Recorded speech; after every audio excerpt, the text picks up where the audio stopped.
Jobs is to Apple, God is to you. Steve Jobs, he designed Apple to run with Apple software, Apple products. When you don't, it don't work so good. God designed you to run on his operating system, the Bible.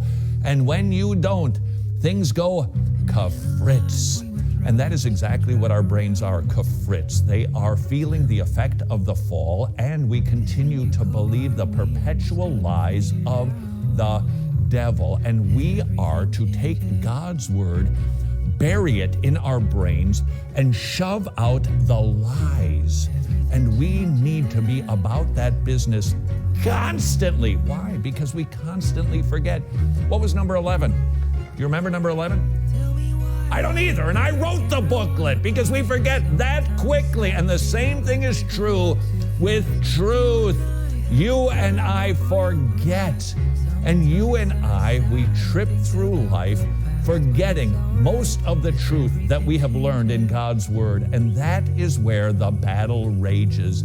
If you would like to be more emotionally healthy and have the joy of God down in your heart, that requires a perpetual feeding, downloading of God's software.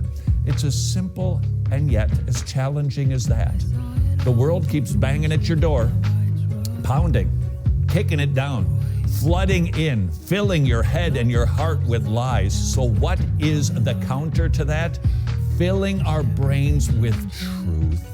If you've been struggling with suicidal thoughts, I understand the complexity of the issue, but I do know what God's Word teaches. If we will practice the means of grace, the means of growth, by downloading God's Word through sermons, reading His Bible, going to church, fellowshipping, watching baptisms, participating in the Lord's Supper, we will push out the lies as we fill our brains with truth, and with the lies will go sadness, anxiety, depression, and suicidal thoughts.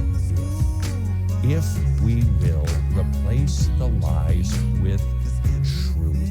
It is a lifelong endeavor, but it is an endeavor with a promise. You will live an abundant